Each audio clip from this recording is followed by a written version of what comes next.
গাবের সিজন চলে এসেছে, তো গাবের বিচি যদি ফাটিয়ে না খাই তাহলে তো আর কোনো কিছুই হলো না। তো গাবের বিচিগুলো অনেক বড় হয়ে গিয়েছে, তো তাই ভাবলাম যে আজকে একটু গাবের বিচি ফাটিয়ে খাই। তো সেই সব কিছু নিয়ে থাকছে আজকের ভিডিও। হ্যালো এভরিওয়ান, আসসালামু আলাইকুম। আপনারা সবাই কেমন আছেন? তো এখানে দেখছেন কিভাবে গাবগুলোকে ফাটিয়ে নিচ্ছি। তো এর আগে প্রথমেই করতে হবে গাবগুলোকে গাছ থেকে পেড়ে নিতে হবে। তো আমি একটা লাঠি দিয়ে গাবগুলোকে পেড়ে নিয়ে এসেছি, কারণ হচ্ছে গাছটা অনেক বেশি নিচে ছিল, তার জন্য হচ্ছে খুব সুন্দরভাবে গাবগুলোকে পেড়ে নিয়ে এসে এখন হচ্ছে একটা কিছুর উপরে রেখে দেন একটা ইট দিয়ে তারপরে ফাটিয়ে নিচ্ছি। তো আপনারা দেখেই বুঝতে পারতেছেন কিভাবে কি করতে হবে। তো আমি আপনাদেরকে প্রসেসটা বলে দিলাম কিভাবে ফাটাতে হবে, বাট এটা ফাটাতে একটু কষ্ট হচ্ছিল। তো দেন কিছুই করার নেই, এত সুন্দর একটা মজার খাবার খাবো তো একটু তো কষ্ট করতেই হবে, তাই আমি একটু কষ্ট করে নিয়েছি।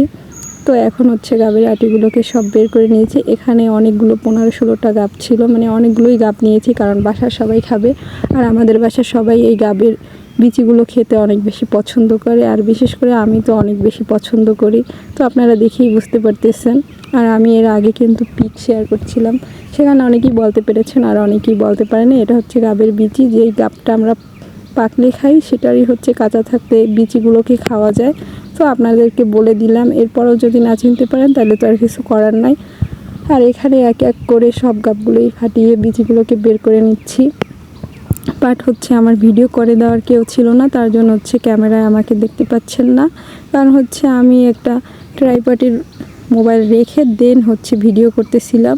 বাট এটা কিভাবে ধুয়ে পরিষ্কার করে নিতে হবে সেটাও আমি দেখিয়ে দিব, একটু অপেক্ষা করতে হবে তার জন্য। এই যে এখন চলে গিয়েছি পুকুর পাড়ে, কারণ হচ্ছে পুকুরে গিয়ে ধুয়ে নিলে সেটা বেশি ভালো হবে, বাসায় বসে ধুলে সেটা একটু বেশি কষ্ট হয়ে যাবে, তাই পুকুরে নিয়ে গিয়েছি। তো এটা হচ্ছে আমাদের পুকুর, আর পুকুর পাড়ে বসে সবগুলো গাবকে ঘষে ঘষে খোসা ছাড়িয়ে নিতে হবে, কারণ হচ্ছে এর গায়ে অনেক বেশি খোসা ছিল। তো তাই ভাবলাম যে একটু সুন্দরভাবে খোসাগুলোকে ছাড়িয়ে নিই, যাতে এটা খেতে অনেক বেশি ইয়ামি লাগে। এই যে ভালোভাবে পরিষ্কার করা হয়ে গিয়েছে, তো তোমরা দেখেই বুঝতে পারতেছো কত সুন্দর করে পরিষ্কার করে নিয়েছি। তো আজকের মতো এখানেই আমার ভিডিও শেষ।